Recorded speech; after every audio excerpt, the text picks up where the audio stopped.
Vorrei chiamare qua con me, per cortesia, Enrico Carraro, che è presidente di Confindustria Veneto e di Carraro Group, e Maria Anghileri, che è vicepresidente dei giovani di Confindustria, giovani imprenditori, e Chief Operating Officer del gruppo Eusider. Prego.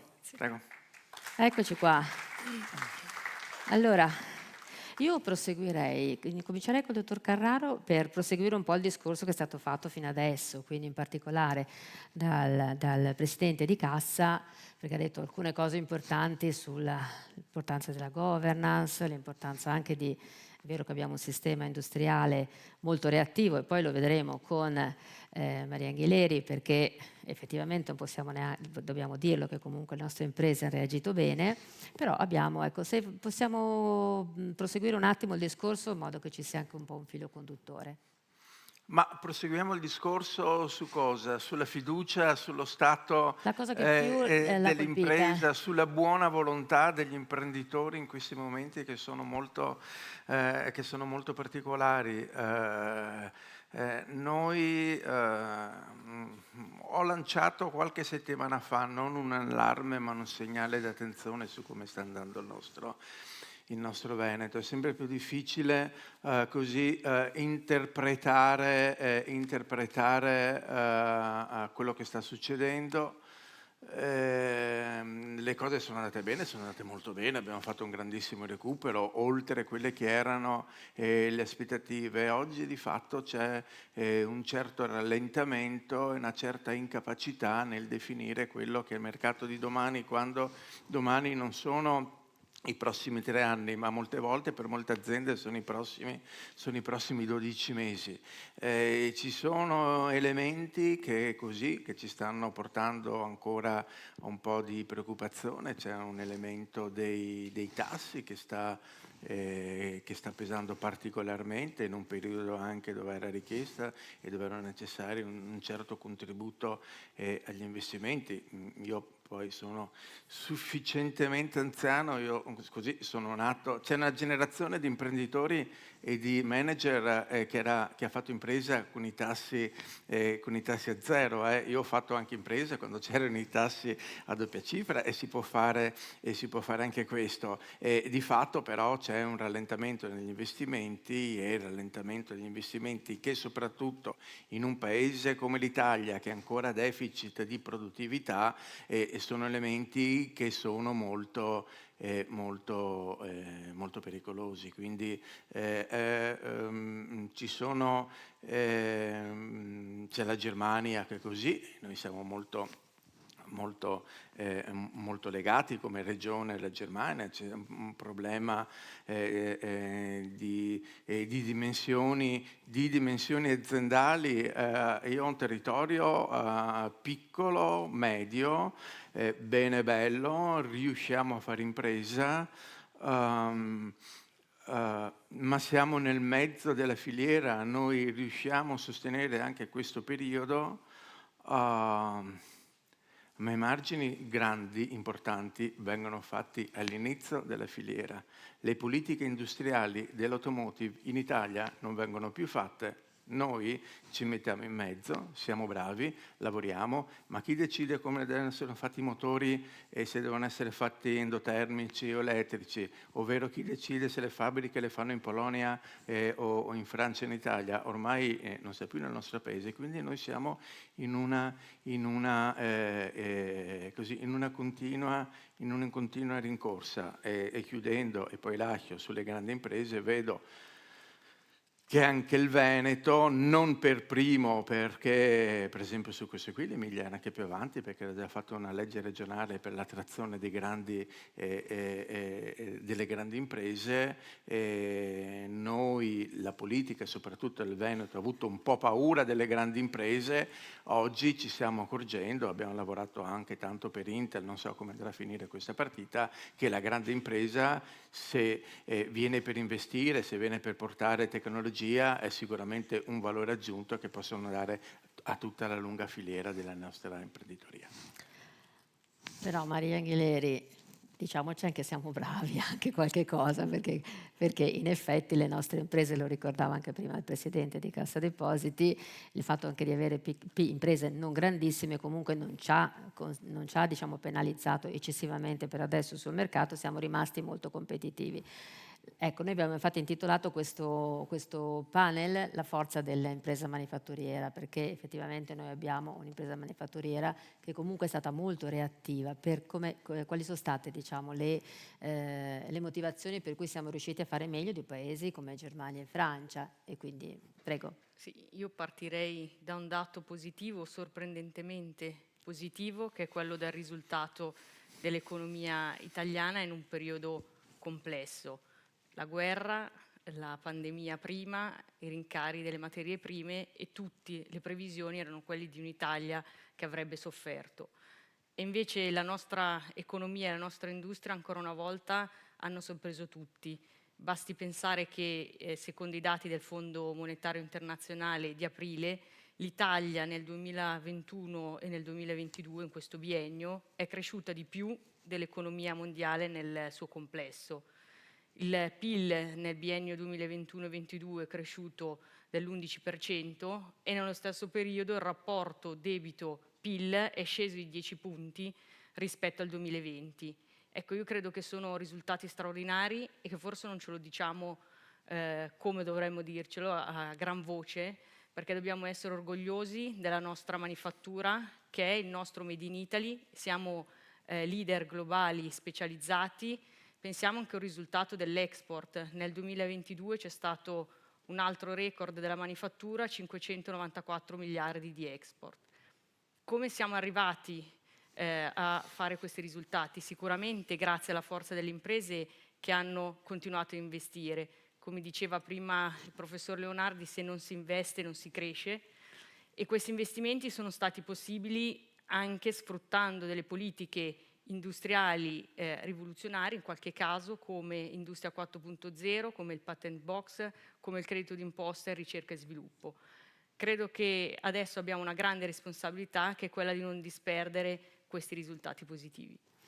C'è un tema nelle manifatture che è quello delle persone. So che questo è molto caro a Enrico Carraro, ma ho notato ci siamo parlati un pochino prima di fare questi incontri, un dato che mi ha indicato appunto Maria Anghileri, cioè che le imprese, si sa che le imprese stanno facendo le loro academy e erano alcune decine di migliaia, adesso qua non trovo 160.000, adesso non mi ricordo esattamente il dato, 150.000, ci sono academy aziendali in 150.000 aziende, che è un dato molto, molto importante.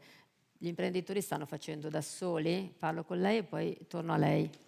Sicuramente dobbiamo continuare a investire e adesso parliamo di Industria 5.0, quindi l'uomo al centro, investimenti nel green e nel digitale, ma questa nuova rivoluzione tecnologica e digitale ha bisogno di competenze e per questo le imprese hanno fatto la loro parte, come tu ricordavi con le academy interne, però mi sento di dire che non è sufficiente. Abbiamo visto nel mondo cosa sta succedendo, la Cina vuole essere leader globale nelle tecnologie e mette miliardi, trilioni nella propria economia. Gli Stati Uniti si sono resi conto dopo il Covid che alcune produzioni è meglio averle internamente e di nuovo 2.000 miliardi nella economia americana. L'Europa vuole essere leader nella sostenibilità ambientale, però purtroppo ancora non vediamo fondi stanziati in questo senso e la scommessa sta lì. Enrico Carraro, perché so che questo è un tema di cui abbiamo discusso spesso. Sì, perché è un altro tema grave per il territorio. Io non volevo sottovalutare, ma penso che sia un discorso. No, è chiaro, io Prima cerco sei un stato po' di fare... Sì, sì. è abbastanza chiaro sullo sforzo che hanno fatto le imprese, che stanno facendo, su come affrontare la produttività. Io ricordo sempre che oggi i nostri competitor industriali, ovvero la Germania e la Francia, pagano l'energia elettrica dalla metà a 3 volte di meno, quindi è tanta cosa. C'è anche un problema dei giovani, c'è anche un problema delle persone che dovranno lavorare nelle nostre aziende. Io dico sempre, se siamo per fortuna destinati alla crescita, questo lo dobbiamo fare anche con le persone, lo dobbiamo fare con i lavoratori, lo dobbiamo fare anche con i nostri cervelli. I cervelli abbiamo avuto l'evidenza perché nel nostro paese ne ha persi negli ultimi 11 anni 458.548, adesso non mi ricordo bene il numero, sono i giovani che si sono disiscritti dall'anagrafe nazionale per andare a lavorare all'estero. Sono giovani che magari hanno studiato di noi, hanno speso, abbiamo speso anche con le nostre università e poi soltanto pochi di questi riescono ad ritornare. Qui ci vuole una grande sensibilità che adesso però stiamo ritrovando anche nel paese, sto ritrovando anche nella mia regione, perché tu sai che con il Presidente Zaia abbiamo lavorato un piano, stiamo lavorando ad un rapporto che verrà presentato penso prima dell'estate, su quali sono le dinamiche che portano questi giovani a lasciare il nostro territorio e quale potrebbe essere la politica della regione in questo caso per attrarre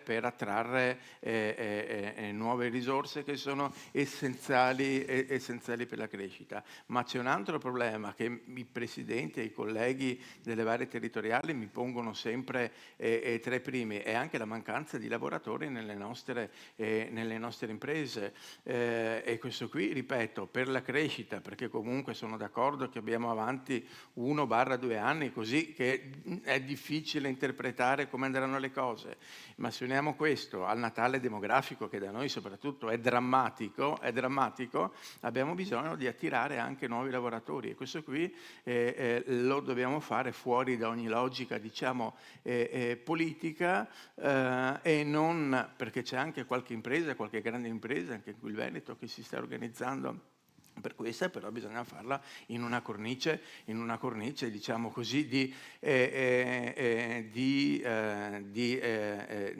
accoglienza, bisogna fare la formazione, bisogna fare le case, ma in Italia piani di edilizia popolare ed è tantissimo che si fanno, non possiamo pensare di attrarre persone che vengono dall'estero senza dargli la casa, perché se no si è visto dal Bangladesh vanno in Romania, dalla Romania vanno in Germania e poi qui noi rimaniamo col cerino in mano.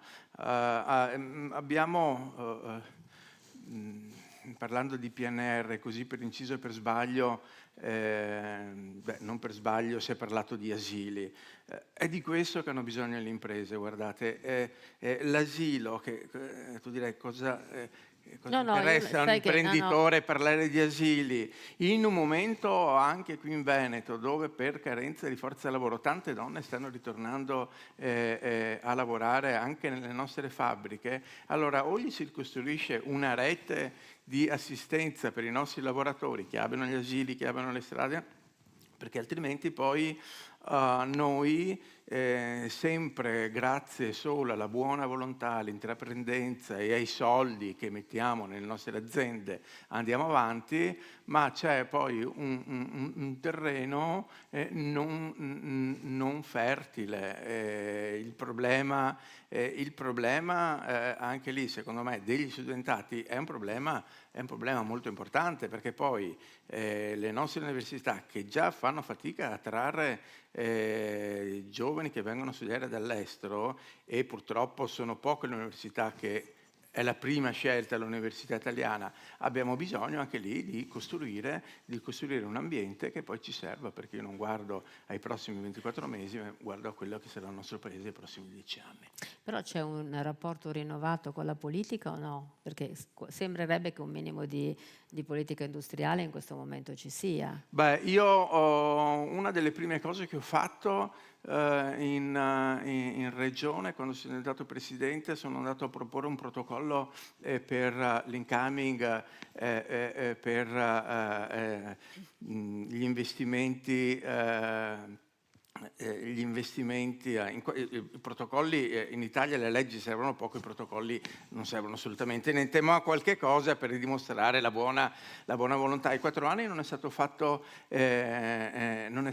niente, ne abbiamo parlato tanto. Adesso ieri mi sembra sia stata presentata in regione una nuova prospetto di legge che in Emilia era stato fatto, quindi siamo riusciti a far capire anche noi, secondo me, quali e dove ci si deve muovere. Un po' in ritardo, adesso però vedo che la politica, io parlo della politica, la mia politica, che è quella regionale, al nazionale ci pensa qualcun altro, mi sembra che però così c'è una certa sensibilità e una voglia di invertire le dinamiche che fino a qualche anno fa non si volevano nemmeno tener conto.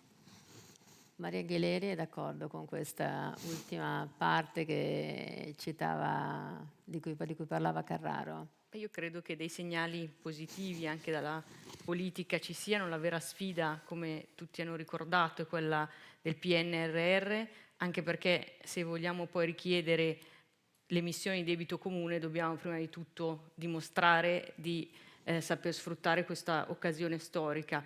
La proposta di Confindustria è che qualora non si riesca a scaricare a terra tutte queste risorse si utilizzino come credito d'imposta per le imprese che hanno saputo dimostrare di essere resilienti, di investire, di creare lavoro e quindi benessere per tutta la comunità. Quindi questa è la nostra proposta per appunto sfruttare quella che è un'occasione storica per la crescita del nostro Paese. Prima parlavamo di giovani che sono andati all'estero. Noi abbiamo caratterizzato molto questa edizione di Family Business Forum sui diritti e anche con una forte partecipazione di giovani, perché ci sembra che ci sia un rinnovato rapporto tra generazioni. E anche come Confindustria giovani mi sembra che abbiate, diciamo, una voglia di protagonismo anche maggiore.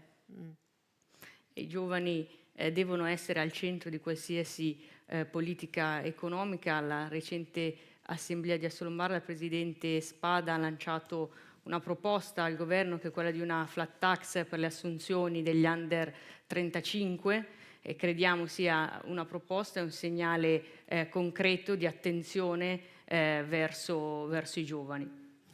Bene, vi ringrazio. Abbiamo Grazie. preso pochi minuti un po' perché abbiamo poi dei collegamenti e quindi siamo... Grazie tanto. Grazie.